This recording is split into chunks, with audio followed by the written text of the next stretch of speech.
Hi, CASEA and CASEA friends. Wherever you are, welcome to the Profit from Mistake Show, powered by CASEA Dialogue.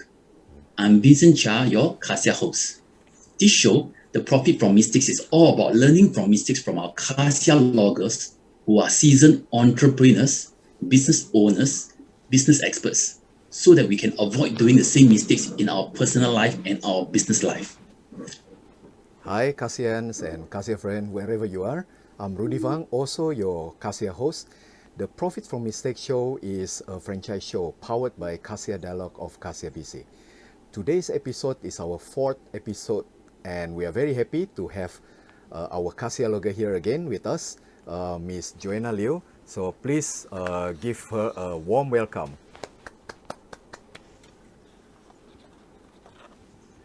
Yes, sir. Miss Joanna Liew is Singapore citizen.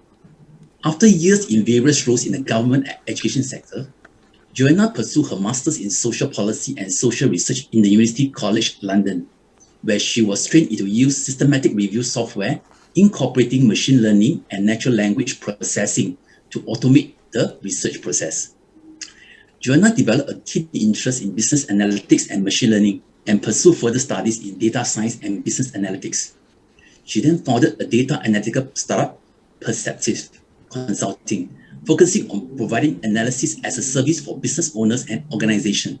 Let's now learn from Ms. Joanna Liew. Hi, Joanna. Welcome back to the Profit from Mistake Show. In the previous episode, you shared three things to do in business life. The first one is when you want to be entrepreneur, just do it, don't wait. Would you mind sharing more of your experience on this point, please? Thanks, Rudy and Vincent, for the opportunity to share with Kasia again. Yeah, yes, when it came to starting this business, I actually asked myself, if not now, then when? So I think it's actually a combination of three key factors, right? First of all is the passion, then the partners, and the opportunity. So first of all, the passion. So I've always had that passion for data analytics, and I think this was built up over my career in civil service as well as working in a local university. Yeah, and after that, I've also been doing a part-time course in business analytics, and that's actually where I get to my second point, which is partnerships. So I met my partners through the course, and I found that we had synergy in discussing projects and learning together. So we were aligned in our interests and values, and I find that this is very important in building business partnerships. So finally, in terms of opportunity, I had a call that was regarding a data analysis project, which then sparked off this whole idea about having a project-based analysis as a service kind of business. So with passion, partners, and opportunity together, it gave me the motivation to take the leap of faith to set up this business. Passion, partners, and opportunity equals to new business. Thank you for elaborating it. Joanna, your second advice that you shared in the previous episode is building trust is key to building a strong business. What experience that you had? Actually, one of my ex-bosses whom I respect a lot shared about the quality of an organization and how it is built on the quality of relationships in the organization. So it's like a cycle where it starts with quality building. So first of all, quality relationships leading to quality communications and trust. And this leads to quality collaboration, then quality systems and quality outcomes. So this in turn builds quality organizations, which sustains quality relationships. So it's a whole cycle of quality building. Yeah, and she reminded us that what we need to focus on is to build strong relationships with our teammates, as well as other departments and stakeholders. And only then we can have effective work outcomes as well. So this advice really stayed with me, and it reminded me to put people first in our business as well when we work with our different clients as well as partners, and to help to really understand where the other person is coming from, because only then we can provide the best services to meet their needs. I see. Joanna, you indeed bring along with you your whole past experience and also whatever that you have learned into your new business. That's a great learning. The third tip that you shared in previous episode is integrity and keeping our words is very important in building relationships, both personally and professionally. Is there bad experience that you can share with us? So this is actually related to building trust, as I mentioned, and also this is very, very important in the field of data analytics because we have access to clients' data and so on. So data integrity is really key, especially with many cybersecurity attacks recently. So while it's not really a bad experience per se, but I think that is something that we have been very mindful of because of all the cybersecurity attacks that are happening. We need to ensure that we take the necessary measures to keep our data safe, keep our clients' data safe, and also to provide the analysis according to the requirements of the client. I think we've also learned that another aspect is having clear project agreements so that we can make sure that there won't be any misunderstandings later, because we've had experiences where perhaps clients have agreed to work with us verbally, but maybe later on we're not able to provide the data for the project as well. So things were left hanging. So this is an experience where we have learned to work better by providing good agreements and good communication at the start. Yeah.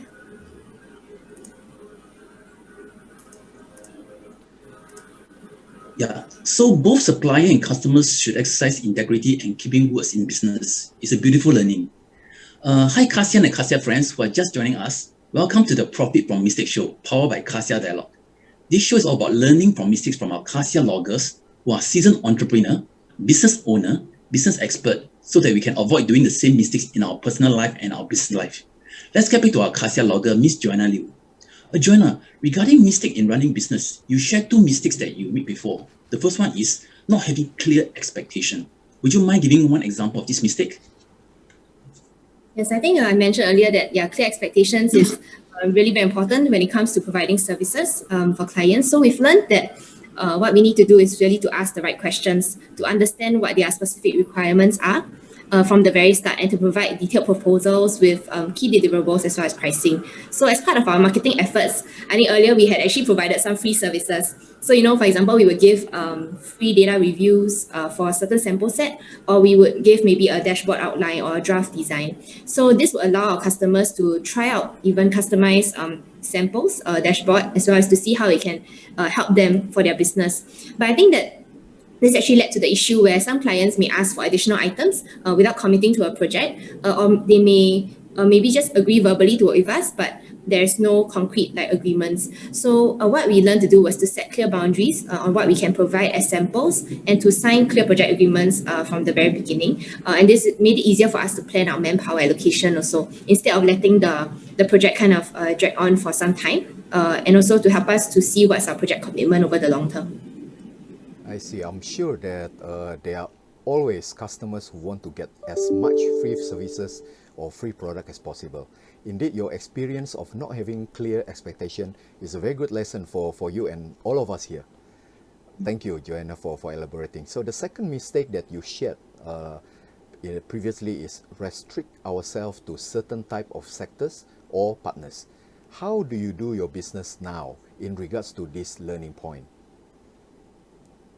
Yeah, so I think the good thing about data analytics is that it can apply to any industry. Yeah, so I think I mentioned earlier that that a mistake that we made was to kind of focus on one specific industry, and we realized later that, of course, due to the pandemic and all that, we could not focus on certain industries because they were also going through challenges on their own. We've learned to diversify and target more sectors. So we've actually learned to analyze which companies are the most responsive, which ones have the highest conversion rates. So we do analysis in-house as well.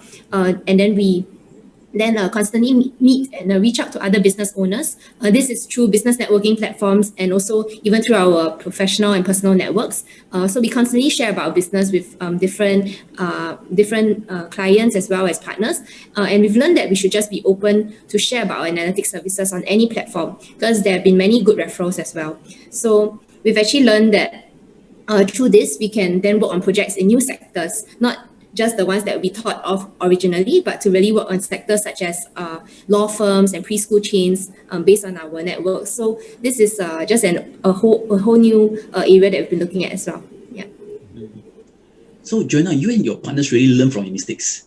We want to learn more about your current business. What kind of customer problems that you try to resolve now?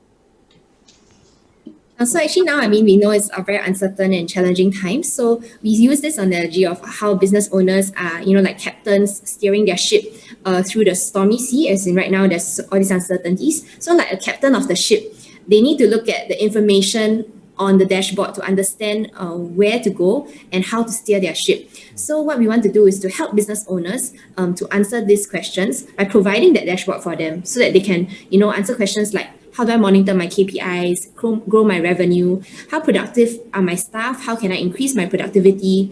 how effective are my marketing campaigns, especially for the digital marketing campaigns, what's my ROI on these different campaigns and so on. So our aim is really to help them to have actionable insights so that they can easily access their data and then they can make good decisions for their business. And we want to make this as dynamic as possible because we know there's so many changes, so they need to make the decisions fast as well. So what we do is we analyze data from their point of sale systems, their accounting systems, HR systems, their social media insights, and so on. And then we build customized dashboards for them so that they can view all their numbers in one place. Yeah. I see. So data insight is very important for good business decision making, and any business in any industry should use data insight, right? So who are your competitors in this business, Joanna? Are there many of them or few of them? There are actually many different types of data analytics companies. Yeah, I'm sure you've probably heard of just some of the enterprise solutions that are out there, the SaaS solutions that have their own business intelligence platforms. So there's like Power BI, Tableau, Zoho Analytics, and so on. So we've also met a few companies working on dashboard building specifically like us. And what they do is to also work mainly on Power BI dashboards. And it's really a very exciting new space because there's many players focusing on different aspects of analysis. And what we do is to look at how we can collaborate as well with other companies that focus on, say, social listening or AI as well. So Joanna, it sounds that while the industry is very interesting and has unlimited number of businesses as target customers, it's also an industry with lots of competition from big and small players. So how do you compete?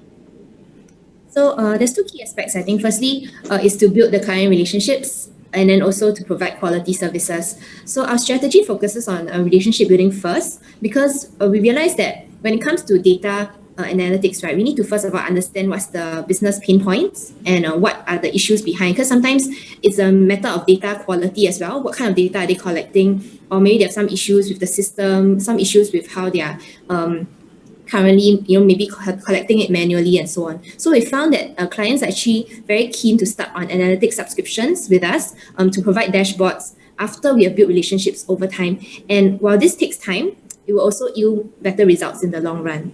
So another thing is also to provide quality and customized services. We find that very essential in staying competitive because what we do is to equip our team with different skill sets across different platforms. That means that they are trained in Power BI, Tableau, Google Data Studio, Zoho Analytics, and they also come from different sectors. So it could be accounting background, banking background, there's even like bioscience and so on. So what we do is to allow the clients to have access to all these different expertise when it comes to providing the actionable insights for them. So this will allow us to give them very customized insights. And we also work with external subject matter experts to then value add to the actionable insights as well. Yeah. So actually the analytics space is very wide. So what we do is we continue to collaborate with other analytics companies. So this includes those who are doing social listening and AI. And then we also do referrals. So we refer projects to one another and we also co-pitch our services for projects so that it makes our whole project more holistic as well when we help the client. Wow, Joanna, you compete and collaborate with other players at the same time. Huh? I have the last question of today. Why do you think that your industry and your business have good chance to survive and grow in this tough business environment like today? Yeah, so actually what we feel that is that in this current environment is actually even more relevant because like I mentioned earlier, the business owners are now navigating their ships, through the winds and the waves. And we believe that what we do now is as data analysts is to provide the anchor and the compass to steady their ship and to help them to set the direction. So there was a recent study, I think by UOB, I think it was called the ASEAN SME Transformation Study, that found that 60% of SMEs are refocusing on digitalization as a top priority. So this will help them to secure long-term competitiveness. So with the increased digitalization processes, we realized that there's a lot of systems that they are using because of all the grants that are given. So there's a lot of data that is then captured. So what we can do is to then tap on that for growth, for business growth. So this actually opens up a lot of opportunities for us as a company as well to collaborate with business owners to turn their data into insights. So we actually think that this is actually a whole new space that we can work with a lot of SMEs who are now going into digitalization as well. Yeah. Oh, Joanna, we have learned a lot from you today. Thank you. Thank you very much for being here with us today and sharing your most valuable experience in the Profit from Mistake show, powered by CASEA Dialogue. Yeah, thank you. Thank you for having me here. Yeah, thank you, Ms. Joanna Liew, for today's discussion, and thank you to all CASEAN and CASEA friends for joining us here. See you in the next episode of the Profits from Mistake show. Stay tuned and goodbye. Bye. Thank you. Thanks, Vincent and Rudy.